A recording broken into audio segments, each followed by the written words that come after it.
The Oklahoma City Thunder basketball franchise would like to build an entertainment and dining complex along a strip of land near the Chesapeake Energy Arena that was formerly covered by Interstate 40. It highlights a move by many professional sports teams that are making to increase revenue options beyond just the game. But it also could draw some pushback, as the proposal includes a request for tax incentives.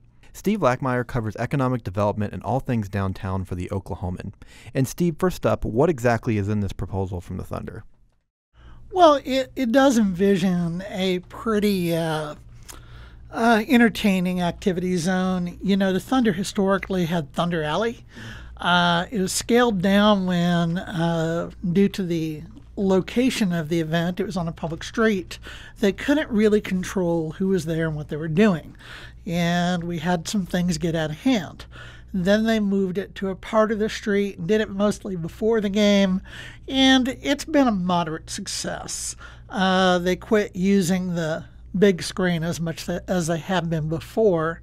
Now the streetcar has arrived, and it's making using Reno Avenue as a Thunder Alley area pretty difficult. Now, this proposal from the Thunder, when you look at some of the renderings that were part of your story, I mean, this includes restaurants, shops, their services like that? No, there wouldn't be shops. There wouldn't be in shops. The proposal. Okay. It would be an entertainment area and with dining, including a mezzanine area. Okay. Part of it an enclosed restaurant. One of it would be semi-outside.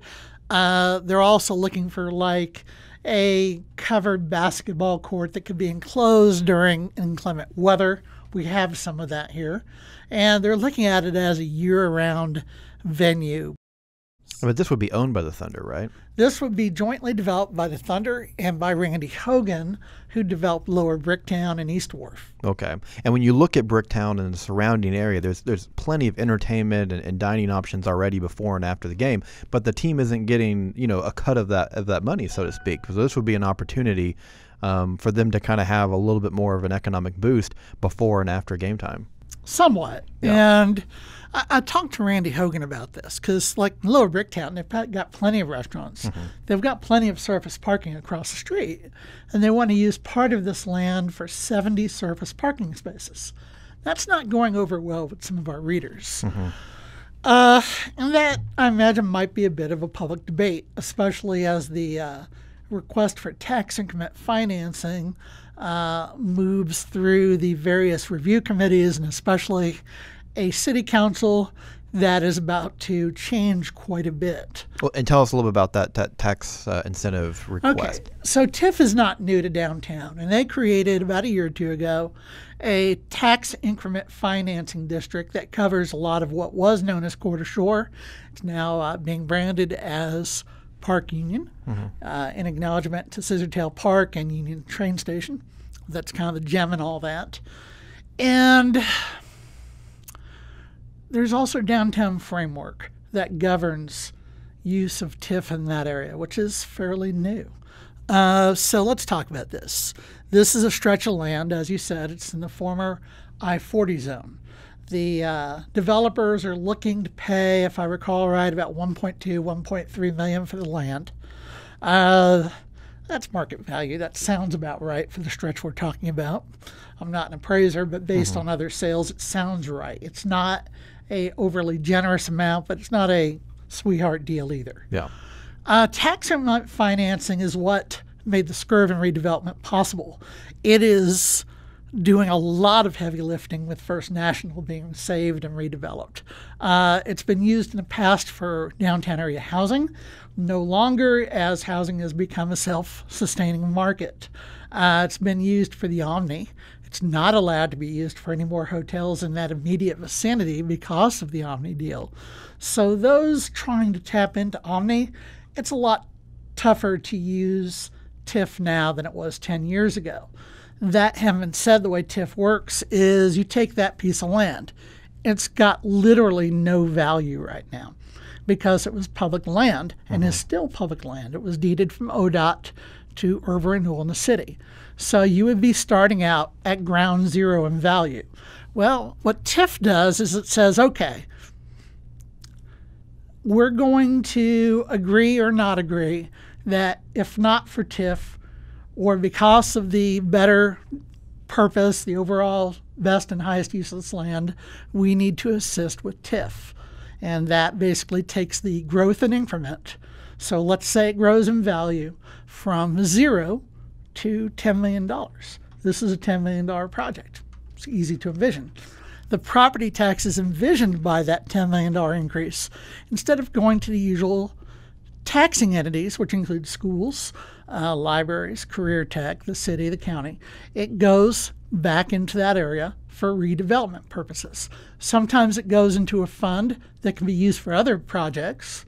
Maybe it will help on public housing, affordable housing, which they're really trying to do, or streets or parks or et cetera. Or they can assist in the development like is being requested on this. You're taking the increase in property tax and Right. you're putting it back towards the development, with the supporters of that theory saying, hey, you wouldn't be getting that tax revenue if it wasn't for this development. There's going to be some people that are going to look at that and say, hey, you've got a professional sports franchise that already has a building that's playing in virtually free, didn't have to build the building, and is doing well financially, now asking for tax incentives. You mentioned the change in the council. What, we're getting ahead of ourselves a little bit here, but what do you suspect the city council, as it's going to be here in a couple of weeks, is going to think about this?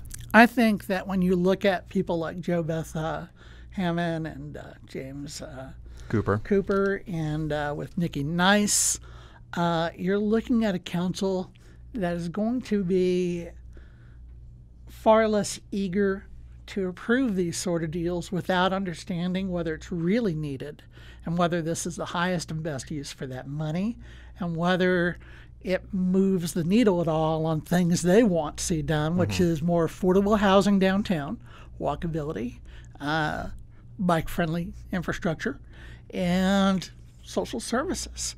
That's not the case here. And I had a good talk with Randy Hogan, and a couple of questions I asked. Well, first of all, so you're asking for $1.5 million, and it's involving a couple of restaurants. We don't usually use TIF for restaurants. And an entertainment complex that will benefit the Thunder, and they'd be able to do summer camps and paid events, and also provide parking, 70 parking spaces that would be premium spaces. Yeah. And obviously not for you and me, unless you do have one of those Jack Nicholson seats, and I did not know this. You've done very well for yourself in the Oklahoman. And the paper provides me with a parking space, so okay, so we're good. Not too much loss for me there. You're not there in the Jack Nicholson seats yet.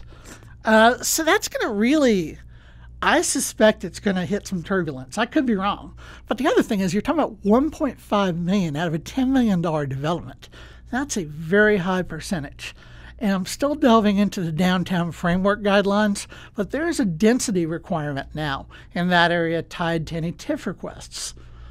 As I recall, it's a higher density than what they're talking about, which is basically 1 to 2 stories at best. There's a mezzanine level. I think it's higher. I'll find out for sure by the time I've got my story for tomorrow's paper.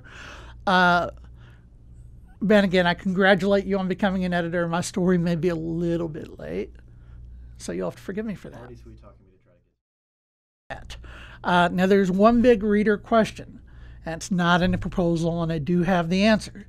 And that is, will there be a big screen to make it truly the Thunder Alley experience that everyone misses from way back when? And will it? They're talking about it. Talking about the big screen. Yeah, they're trying to make that work. Yeah. So that'll be in our story too. Well, interesting stuff. And I know just sharing that story on Tuesday, a lot of readers' reaction was, I just want the team to do better on the court before we start talking about new development. But it'll be interesting to follow. Steve, thanks so much for your time. Thank you very much.